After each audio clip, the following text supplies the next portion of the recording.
Maraming salamat, Francis, at maraming salamat at ako inimbita ninyo sa ganitong forum. I'm very glad that this forum was organized and I have an opportunity to share my experience. I am based here in Davao, and I have always been here in Davao working across Mindanao.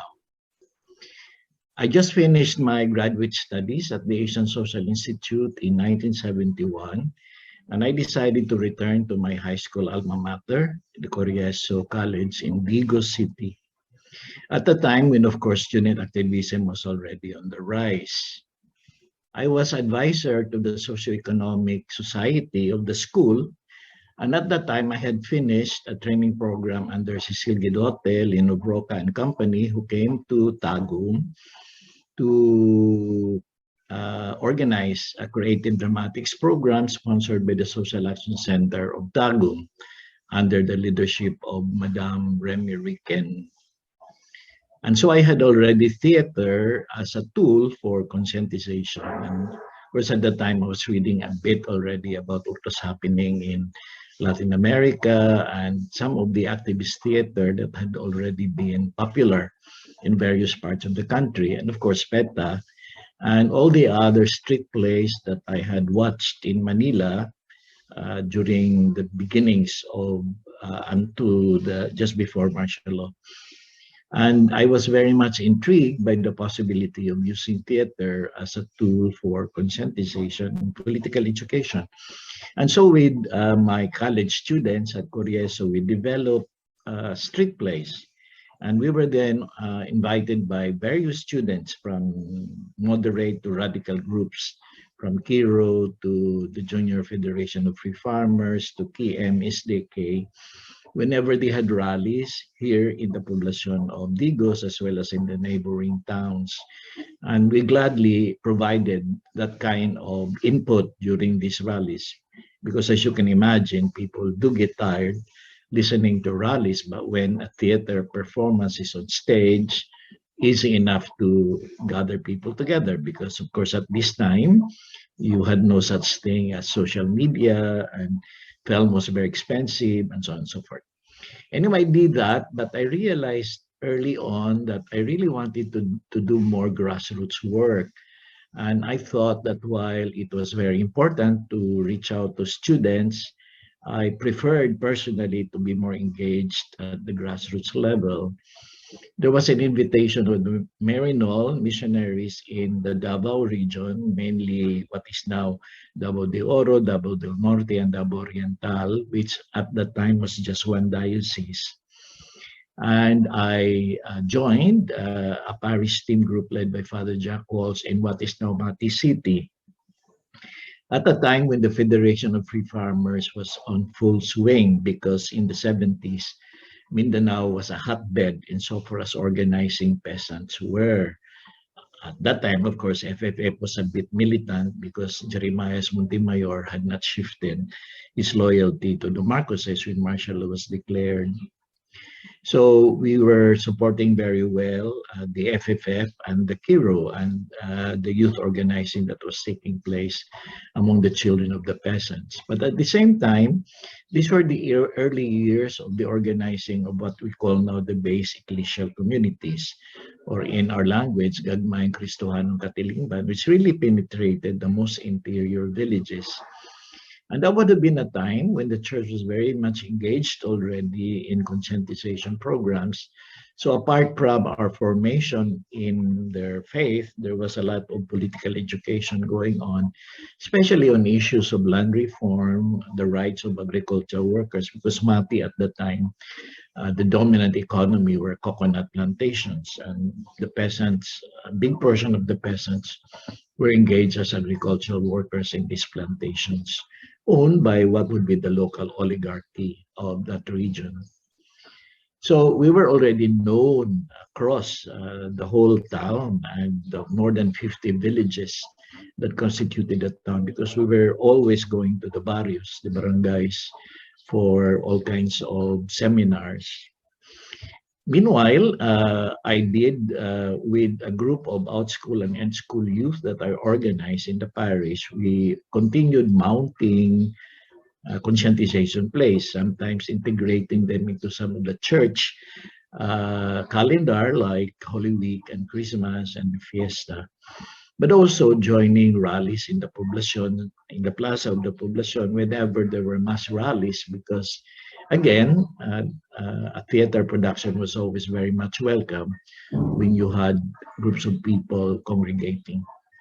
The week before Marcos declared martial law, so this would have been the week before September 21, we staged a 45-minute play, which was like a collage of all the issues erupting across the country at the time, from the corruption in government bureaucracy to the problems of the sacadas in Negros to the election problems in Orabantay, and so on and so forth.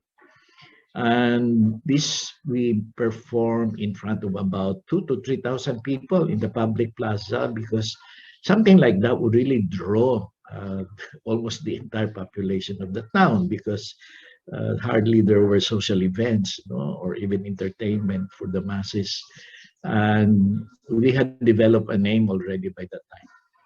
This was just a week before martial law was declared. So when martial law was declared, that very evening, a squad of PC raided our apartment. At the time, I was living together with one ICM nun, who from, of course, St. Teresa's College in Manila, who wanted to work with peasants and the JKK, and 3 other women parish workers. We decided to live together as a group of parish workers. And that evening, I can't remember now whether it was September 21 or 22, but immediately after martial law was declared and we heard about it over the radio, of course, we sort of expected something like that would happen, but we said we were ready to face any eventuality. So we were just having our supper when a squad of PC came and began to force themselves inside our apartment. And even as we demanded for papers to show that they had the right to enter our premises, they forced their way in. And they look at our books, they look into our bags and search our rooms, supposedly to look for subversive materials that we were using for the seminars in the villages. Then they saw this book in the collection of books that we have, The Rebel by Camus, and one of the PC soldiers, who was the head, the sergeant, said, "Oh, this is certainly a proof that these people here are subversives, rebels." So we were all taken to the PC barracks. It's very near, Mati City at the time was a small town, and the church was just beside the PC barracks, and our apartment was about a 5-minute walk to the PC barracks. So we walked along with this squad to the PC barracks, and there was interrogated by the captain, a PMA graduate, actually, a gentleman. He was a good friend of the parish priest. They played tennis together. So we were interrogated, and he didn't actually know what was going to happen. This was his first experience too. So it was like a conversation. And then within 30 minutes, the parish priest had heard that we were arrested and went straight to talk to the captain and said he would guarantee us if we were released to him. And so there was some discussion between him and the captain. We were just listening to the conversation, where Father Walsh was, convincing the captain that we were not subversives at all. We were not rebels. We were just doing our work as church worker, and he hired us, and therefore he knew what we were doing in the villages, and that he supported it very well. Eventually, the captain, consented to putting us under his care. And for 3 months, we were under arrest. And we couldn't go out of our apartment because there was always somebody guarding us. But after 3 months, things sort of settled down. In a town like Mati, far away from Manila, even as we heard, not through the radio anymore, but through grapevine, because Father Walsh had a way of knowing the radio system, for example, of Marino. He was in contact with Davao City, and there was news already about who got arrested, and so on and so forth. But meanwhile, we also heard that some of the leaders of the FFF and Kiro had gone up to the hills, and that they were going to arm themselves and join and organize, because at the time there were still no NPAs assigned in the area, but they decided that they might be the first rebels in the mountains, hiding in the mountains to challenge the martial law government. Anyway, it became very difficult for us to continue the work we were doing because we were under watch. We were not allowed to anymore go to the villages, so we can only stay in the poblacion, and there was very little that we can do. Was still certain space that we can do things in the poblacion, like by the time the Holy Week arrived and Christmas arrived, we still mounted place, trying our best to still bring in conscientization elements, appropriating the Passion story of Christ and the Christmas story in such a way that you relate it to some social issues without really, combating or putting yourself into a danger that they would arrest us again. But that was rather difficult. So after a while, I myself thought it would not be for my benefit, and I myself felt constricted to be in that job. So I went back to Davao and looked for a job. I thought at the time I needed something safe, even as things were already boiling up in Davao. There were now legal institutions being set up.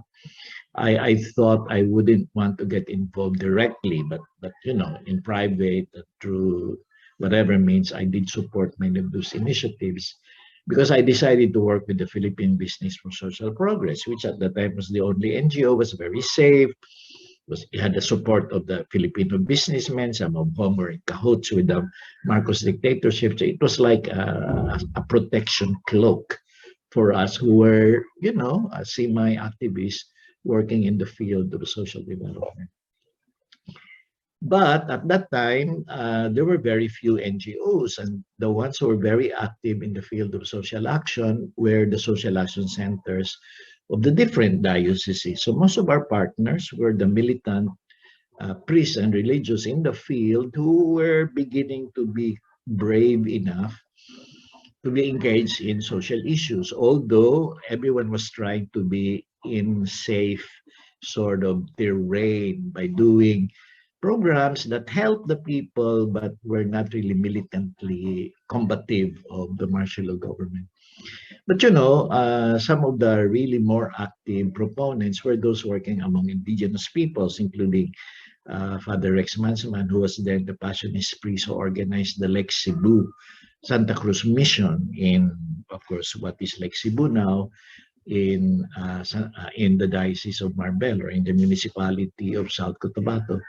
So I went there because my work at the time was to do research on what was happening with the financial and technical assistance we were providing the proponent. And we did hear about some of the shenanigans of the Panamin, because of course by that time Lake Cebu was a bit organized, and Panamin had set up some kind of a camp there. And I stayed there for a week, but apart from talking to the people, Father Rex and the staff, I went around to sort of see what was happening, but I wasn't really out to document what Panamin was doing, because I was hearing a lot already from Father Rex as to some of the abuses of Panamin against the Tiboli. But those that serve as armed guards of Panamin were also walking around the different villages, and they bumped into me, looking like somebody really coming from the poblacion. From Davao City. And if you look that way, you were subject to a lot of suspicion. So immediately they arrested me on the spot and brought me to the Panamin camp.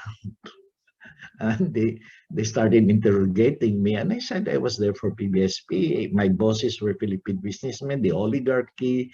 I was a guest of the church, and so on. If they wanted to check it, fortunately there was a radio, and said, let's call Bishop Arlis, the diocese in nearby Marbel, and he could certainly vouch for me. Luckily, they agreed that we would call Bishop Arlis, and we did.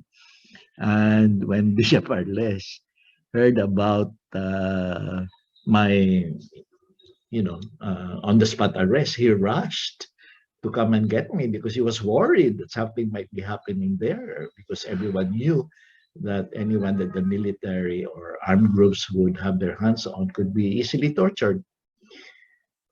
And so within 2-3 hours, Bishop Arlis was able to reach the Panaming camp. After signing papers, I was released to him. So that was the second time I got arrested. Well, experiences like this, leave a mark in your mind. And of course, after a while working with PBSP, where we were under pressure, naturally, the head office in Manila warned us not to be seen as being militant. And since I had my arrest already, I was personally warned to be careful and not to provoke anything like that to happen again. And naturally, you feel constricted with something like that imposed on you. Remember, I was in my mid-20s, and when you're very young and full of enthusiasm about getting involved, you're not afraid at all in terms of taking risk. It was part of the excitement of that particular period. So feeling very safe working with PBSP, I decided I cannot stay long. Even as I was promoted as regional manager, working with 9 other staff, monitoring all our engagements across Mindanao, which in itself was really very interesting because we got to go to Jolo, to Basilan, to practically all corners of Mindanao, which I liked very much. But I was very much touched by some of the concerns of the social action directors who were beginning to feel that some of the engagements were, palliatives and not really responding to the root causes of the poverty situation and the oppression, and especially the human rights violations that were beginning to be rampant across Mindanao, because by the mid to the late 70s, it was worsening, and especially among Moro communities, non-Lumad communities, who were the worst hit when it came to the brutalities of the martial law government, because they're just so far away from the centers, and media had very difficult times covering this because of media censorship. So it was really the alternative media systems organized by legal institutions, supported by many of the local church institutions, that managed to do documentation, especially under the task force detainees, which already had some kind of a network across Mindanao. And I was very much engaged with them outside of my PBSP duties. So eventually, I resigned from PBSP because I was beginning to be more attracted to what the local church in Mindanao was doing. Because by that time, the Mindanao Sulu Pastoral Conference was already organized. And through this forum that gathered together lay people, bishops, priests, religious across the breadth and length of Mindanao, unafraid to listen to what was happening on the ground, because we were getting a lot of documentations every time we had a conference or meetings. And so when they asked me to take over the task of being executive secretary of the secretariat, I resigned from PBSP and accepted that job. But that job, you were really at the very center of whatever militancy had already developed in the local church, which of course at the time was a lot more militant than the rest of the country, certainly more than the Archdiocese of Manila, Archdiocese of Cebu, because most of the bishops, excluding the ones who were already elderly and naturally with the traditional theological discourse, we had the likes of Bishop Claver, Bishop Morelos, Bishop Tutun, later on Bishop Scaler, who were very progressive because they were product of Vatican II. And we had really an upsurge of religious nuns, priests, brothers, both religious and diocesan, who were really getting engaged in social issues and human rights advocacy. And this was very ecumenical. Protestants also, of course, the Anglipians. And across the formation programs of the novitiates and the seminaries, there was just this very vibrant spirit of the church supporting this nascent movement to really conscientize and organize the workers, the peasants, the indigenous peoples, the youth, and eventually the middle class, including church personnel. Naturally, we were very influenced by liberation theology that was already getting popular here. And as you know, that also inspired Latin America, and we were doing our theologizing.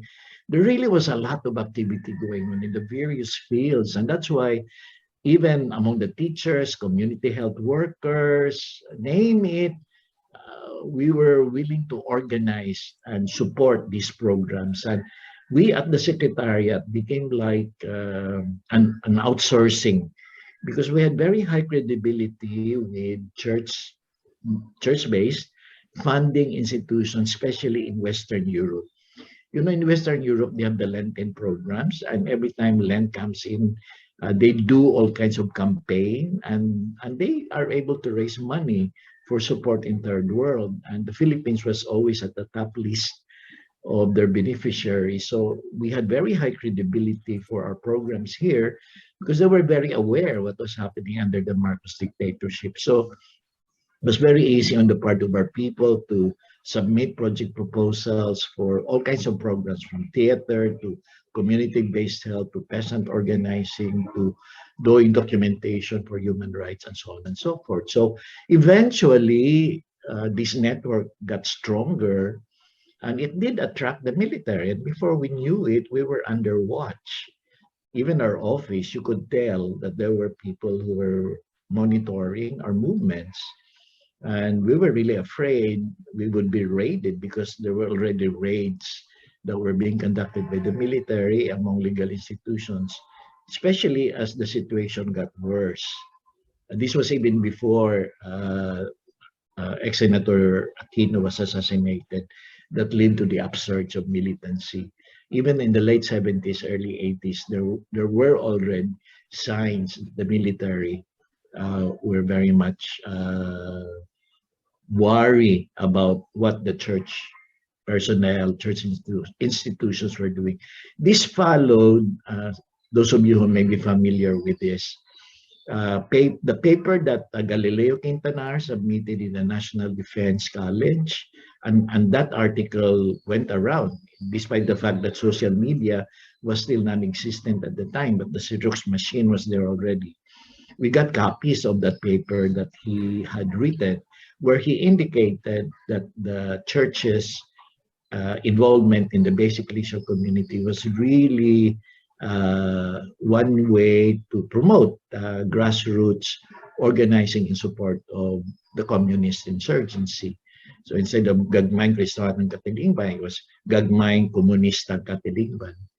And therefore, many church people who were directly working in these conscientization organizing programs were really under suspicion. The red tagging was already very strong at that particular time. So we knew, we were very aware that we were under this scrutiny of the military. And the signs were there, because eventually some of us got arrested, tortured. A few got to disappear, or they became desaparecidos.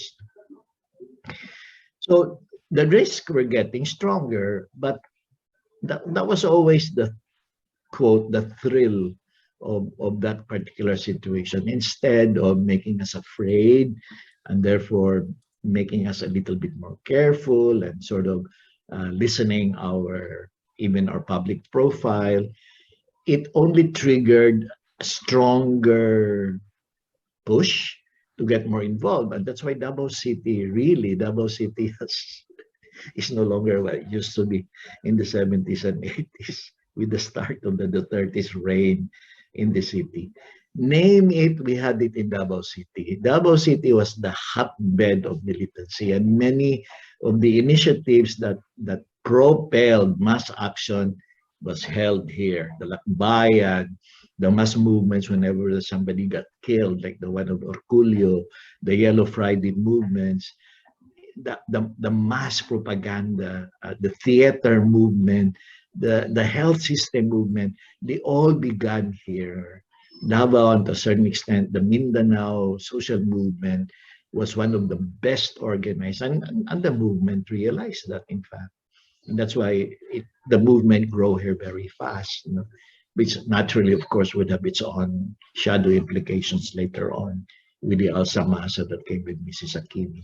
It was just so fast, the organizing, because like the red area in Davao City was so close already to the urban center. So we were really constantly in that kind of a very exciting but very risky situation, and we knew somehow we were under risk, and therefore we had to be very careful about our movements. We had all kinds of sessions to discuss about security measures, how to prevent, if it can be prevented, like never go out alone, make sure comrades knew where you were going, if you're going elsewhere, all kinds of systems. We had sessions on what to do if somebody gets arrested, how to keep yourself, in a situation where you don't panic. So psychologically, we needed to prepare in the eventuality that any one of us could get arrested, because it could happen, and it did happen. Lucky were those who were not subjected to arrest, and especially torture, and especially becoming a desaparecido. Anyway, I ended my term at the MSPC, and I really needed a break, and I had applied for a study leave. And the one that I was very interested in was Central and Latin America, because of course we've been reading a lot of what happened to Nicaragua, to El Salvador, Cuba, the rest of Latin America, liberation theology, recommends comunidades de base.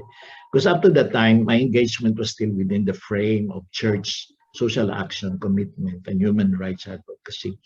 So with Father Angel Calvo, a clerician who was working in Basilan, Zamboanga, we traveled across 10 countries in Latin America, spending time in El Salvador, in Guatemala, and Nicaragua at the height of the revolutionary forces movements and the guerrilla movements there. No? We were there right after Bishop Oscar Romero was assassinated. And I met the Merno sisters who 2 months later would be arrested, raped, and killed.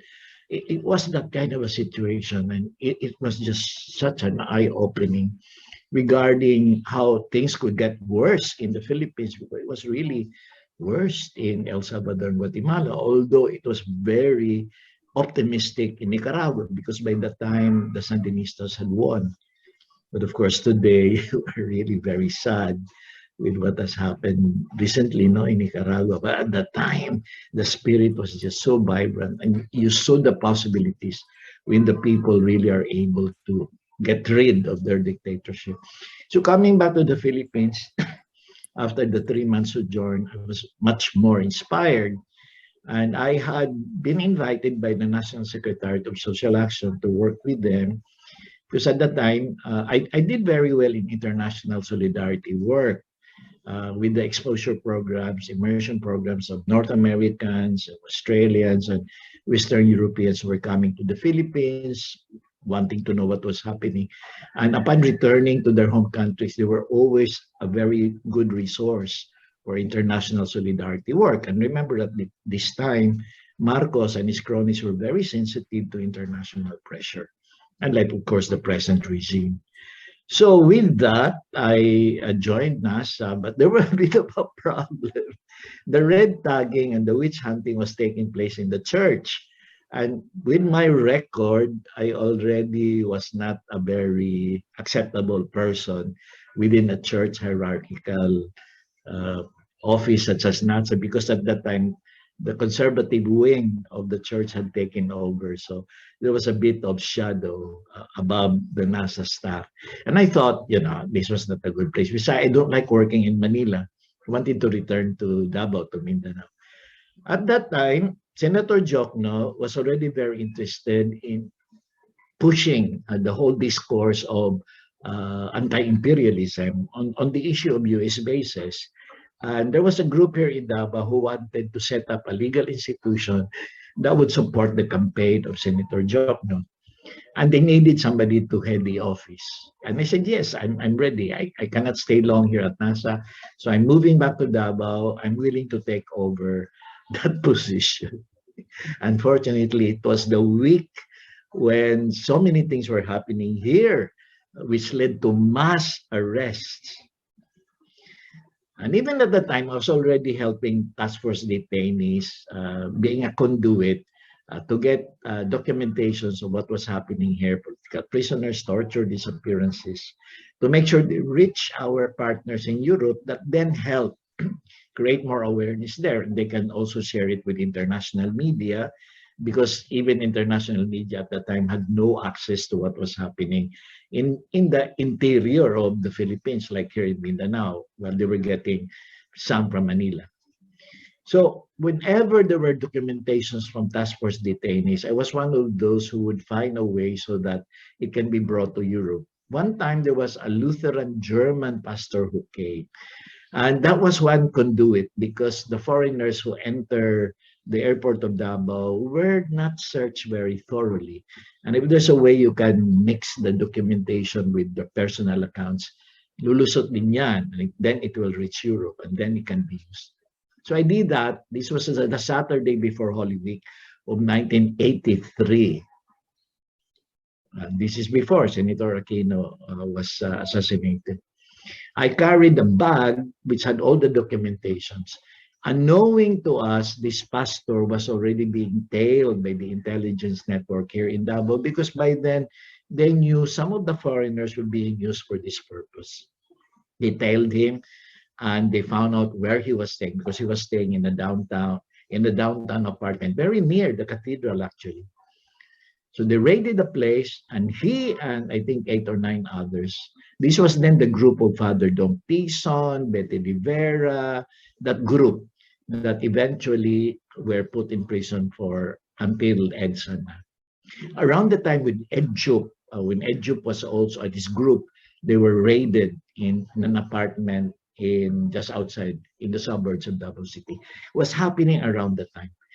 The military kept the raid of the apartment quiet so that they would be able to catch anyone else who was coming inside the apartment. By Saturday afternoon, we didn't know in the office that it had happened. The military really were very successful in making it a secret. I was the last. I went alone because there was no one else. Luckily, there was no one else with me. This was already 5 o'clock.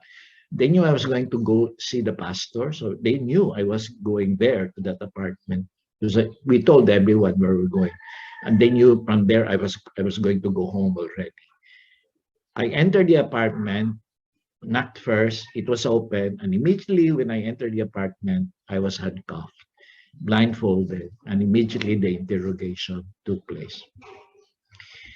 Anyway, to make the long story short, I was in that safe house for about 4 or 5 hours.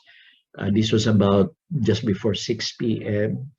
And by about 1 o'clock in the morning, I was dressed in a military suit, brought to the airport, and airlifted to Manila. By then, their intelligence had already indicated that I was a top member of the Politburo in Mindanao, and it would rather be Manila that would question me. And they didn't touch me at all. Of course, I was afraid what was going to happen because they didn't tell me what they were going to do with me. I demanded my rights, that someone should be told I was in their hands, so at least they knew where I was, because I knew everyone would be worried if I don't appear at home an hour later, because I said I'd be home by 6:30. And indeed, by 6:30, 7 o'clock, they knew something had happened to me. And so word got around already that something happened to me. And so all kinds of communication was going around the city. To the extent that even that very evening, a friend of mine in Washington called there was an American here in information center in Manila. He was able to reach him, and we knew later on there were calls like that. Anyway, so I think they were afraid to touch me here, and they had decided to bring me over. And of course, where I was going to go. I was going to go and be in the hands of Galileo Quintanar, because at that time, anyone who belonged to, quote, the church sector or had church engagements were sent to Galileo Quintanar for interrogation. Anyway, to make the long story short, I was airlifted, blindfolded, handcuffed, placed in a military plane. I could hear there were other people there, even the sound of goats and animals. And we arrived in Manila about 4 o'clock in the morning, brought to Camp Bago Bantay. And for a week, they held me incommunicado in the small cell, no windows, and the lights were controlled outside. So I had no control at all. Scary because no, it was a case of I was able to somehow escape the physical torture, because the psychological torture would create trauma and so on, because I really didn't know what's going to happen next. Unknown to me, and I would know only later on, Senator Jokno and Sister Mariani had intuitively known that I was going to be brought to Camp Bago Bantay, where Galileo Quintanar usually met the victims. They did come, and they were told, no, he's not here. But Attorney Jokno had already filed the habeas corpus, and the Supreme Court received it, and they were going to sit in bank that very Monday of Easter week, because it was rushed. It was only then that the military was forced to surface me, and it was only then that I felt safe, because finally I surfaced. But by then, they already filed subversion case against me, possession of illegal weapons, because they had raided that office, that last office where I was to work for this anti-imperialist campaign. They had raided it, and they had placed weapons there. So they had photos and so on. And they had witnesses to tell the judges that I was. They filed the case at the RTC court in Davao. So from Manila, after my appearance at the Supreme Court, I was again airlifted immediately to Davao, brought immediately to the military stockade, and within a month, I was to face my military captors in court, because they had filed subversion cases, illegal possession of weapons and documents, which were of course non-bailable. By then, I think their intelligence showed that they may have committed a mistake. By then, they may have realized I was not the person that they thought I was. Later on, someone else he and his family wrote the memoirs, got published, and he said that I was mistaken as him, because we had sort of the same biodata information. Anyway, I think they realized that, but they didn't want to accept that they were at fault for having arrested me and placed me in prison. The only way they can respond now is to punish me by letting the case drag and drag and drag. And my lawyers, flood lawyers, of course, were very active in pushing for early hearings. But they would delay and delay and delay, like the witnesses are not available, their lawyer was not available, still data to be collected. So it took all of about, 18 months before the final hearings were done. And the judge, who is a Knights of Columbus guy, and he had to listen to the testimony of bishops who vouched, but that I was not a communist. I was working for the church and so on. And this guy, the judge, was Knights of Columbus, so naturally he would have believed the bishops more than the military witnesses, because their witnesses also were stupid. They gave dates where it could be shown in my passport that I was abroad, that I had a meeting, things like that. So the witnesses had no credibility at all. So the judge really had to acquit me. So I was acquitted after 18 months.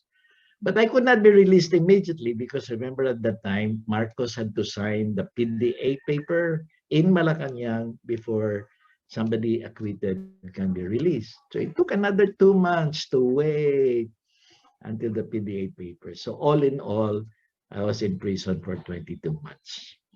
So that's my story of how I became a victim of injustice during the Marcos dictatorship. And naturally now, with Bongbong running I've been all over the place telling my story so that we can at least reach out to the millennials and those that believe in all these fake news that the golden years are going to be back again. But just imagining Imelda with her jewels taking over Malacanang and the cultural center of the Philippines just make you cringe. And so let's hope for the best. Thank you. Daghang salamat. Maayong buntag sa tanan.